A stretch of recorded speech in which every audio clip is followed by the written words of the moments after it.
Okay, hey everybody. I'm recording a video on sampling methods. This one's going to be a long one, and it's just going to be tough, but I'll do the best I can. So, the gist of sampling methods is that random is good, intuition is not good. Your feelings don't matter. All that matters is does my survey reflect what actually is showing in the population? So, if I'm asking about the population's feelings, if as long as they're answering honestly, we're good. Honestly and clearly, even if they are wrong. It's just, am I collecting data about the population correctly? So the first step we'll talk about is a simple random sample. Make a numbered list of your data. It's called a frame.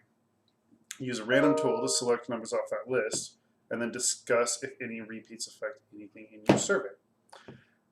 Upsides are, is it easy and unbiased? Upsides is easy and unbiased. The downsides is that you could still randomly select a biased sample. You could still randomly select an inaccurate representation of your population if you get unlucky. So that means there's a lot of variance. Like if I'm measuring heights in Spokane, I could still accidentally get a bunch of tall people if I took a random sample of 10 people. I could still get, it's still really easy for me to get unlucky that way. That's where the variance comes in. Same for short people, same for anything else. Okay, so in a random sample, every individual has an equal chance of being chosen, and every group size of the same size, I just said n, has the same chance to be chosen. So every group of 10 has the same chance to be chosen. A random sample example, I had this farmer's plot, and I was saying, give me a random sample of this plot. I want to show you a good example of this. Oh, number 2. Label each plot with a number. Use Google Random Number Generator to select 4 numbers. Do not dig up the same land twice, so there's no repeats. Okay, so I addressed all 3 things. I said I'm numbering each one. I'm using a Google Random Number Generator to select. Sometimes some people said cut up all the numbers, put them in a hat to randomly select, whatever you want to do. And then just address that you can't dig up the same plot of land twice, and so there's no repeats. A convenient sample is just anything that's easy. Pick something easy, it's not necessarily random. A census is not really a type of sampling. I just threw it in here because it's a type of surveying, but it's where you can talk to the whole population. This is not helpful if you're trying to sample a large population because large populations are hard to talk to everyone. The upsides, you get the value you want right away. Downside is it's impossible to do because there's so many people in many populations. Okay, next one, systematic sample. This is where you select a random number 1 through k, then start on that number and select every kth person. I did a little example in class where I made a bunch of dots, imagining a line in front of Rogers High School. Here's the door. I roll a die 1 through 6 because I want to select every 6th person, so that's why I chose 6. And I got a 3, which means I'm starting on 3. Those 2 don't get surveyed. 3 does. Then I go 1, 2, 3, 4, 5, 6. 1, 2, 3, 4, 5, 6, and then whenever gets the next one. 5, 6, and then the 6th one gets sampled. So systematic sample just systematically gets every certain number. Upside of this is you don't actually need a numbered list, although it helps. But be careful about when you're selecting samples and where you're selecting samples, and make sure it's appropriate for your data. It's a little iffy sometimes. Stratified sample.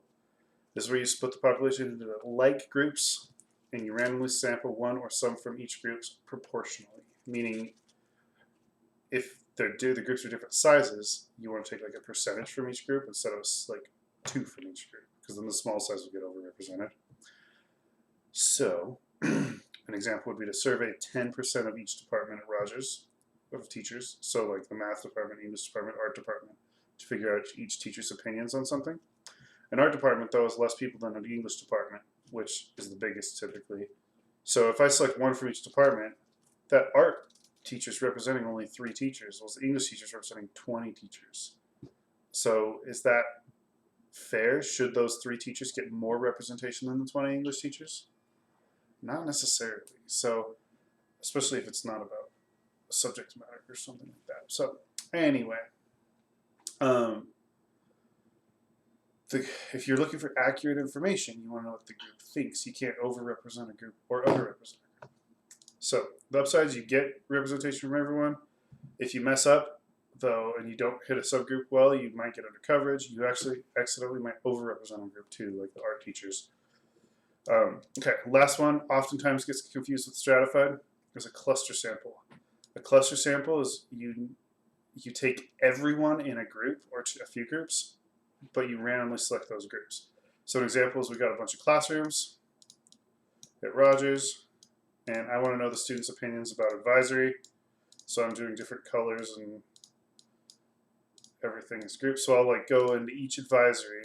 Well, so this is the difference between these two. A stratified would mean I'd go into every advisory and pick like one person. But if I'm doing a cluster sample, which is a little easier, I'll just be like, okay, let's just randomly select. I'll use a random number generator from Google and make sure I don't pick repeats and all that whole process. And I'll randomly select like two groups. I got green and then purple highlighter because I numbered all my groups like I'm supposed to in a random sample. Plug it into Google Random Number Generator. And guess what? I picked those two, and so I'll sample every green and every purple highlighter. And that's a cluster sample. those are the big ones. So I hope you all have a wonderful day. And I could show you my other examples of the ones with the cornfield. This is me being very careful. Again, you can pause the video or take a screenshot of the video if you need to see them specifically, but I'm just very careful to address random number generator, however many.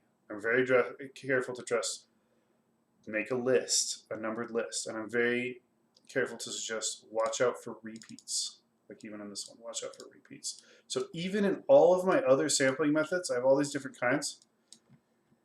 Please address anytime there's a random part of it, you make a list, use a random tool, discuss repeats. That's always part. Anyway, have a good one, everybody.